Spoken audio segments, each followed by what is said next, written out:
Good evening from Pedaravuru. ప్రస్తుతం మనం పెదరావూరులో ఉన్నాం. అట్లా కాదు, స్పష్టంగా నీ గురించి నువ్వు అర్థమయ్యేటట్టు అందరికి చెప్పుకో. నా పేరు యశ్వంత్, ఎయిత్ క్లాస్ చదువుతున్నాను. ఎగ్జామ్స్ అయిపోయినాయి. వాన బాగా పడింది. పెదరావూరులో మేము వాన పడే టైంలో హై స్కూల్లో అది ఇప్పుడు మెరుపులు కూడా వచ్చినాయి. చూడండి మెరుపులు తెగబడుతున్నాయి.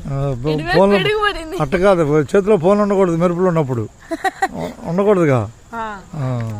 ఇంకా ఇంకేమైనా చేస్తే ఓకే ఓకే బాయ్.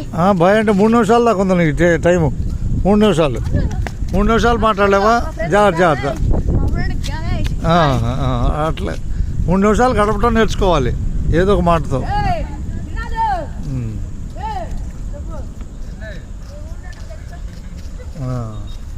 3 నిమిషాలు మాట్లాడలేవా? 3 నిమిషాలు టైం లేదా నీకు? అయితే ఏ క్లాస్, ఎక్కడ నువ్వు చదివేది స్కూలు? వేమూరు వెళ్ళేదారిలో జనార్దన్ స్కూలా? ఎక్కడుంది అది? వేమూరు వెళ్ళే దారిలో ఉందా? ఆంజనేయ స్వామి అమ్మటే ఉండిద్ది. ఆంజనేయ స్వామి అంటే ధర్మాపురమా? ధర్మాపురం కాదు, చూడండి ఇద్దరు అబ్బాయిలు అమ్మాయిలు మాట్లాడుకుంటున్నారు.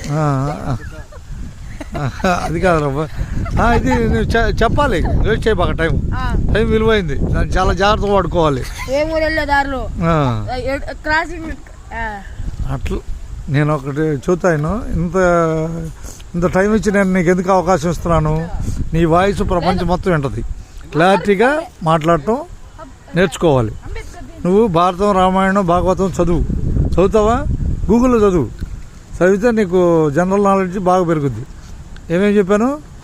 రామాయణం, భారతం, భాగవతం చరిత్ర చదివితే స్పష్టంగా మనం మాట్లాడే విధానం అర్థమవుద్ది.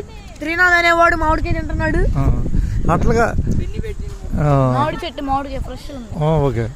అట్లాగా భాషా పరిజ్ఞానం అనేది మనం భారతం, రామాయణం ద్వారా వచ్చిన కావ్యంలో మనకి తెలిసిపోద్ది.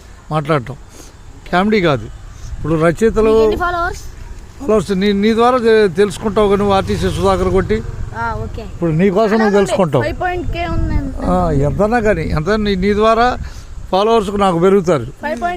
ఫాలోవర్స్ కాదు, ప్రపంచం మొత్తం నీ వాయిస్ని రైజ్ చేసుకోవడానికి అవకాశం ఏర్పడుద్ది. నువ్వు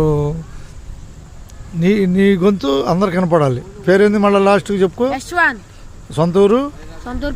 ఎక్కడుందో పెదరావూరు? ఎక్కడుందో పెదరావూరు? తెనాలి అనే టౌన్ దగ్గర 3 కిలోమీటర్ల దూరంలో ఉందని చెప్పాలి.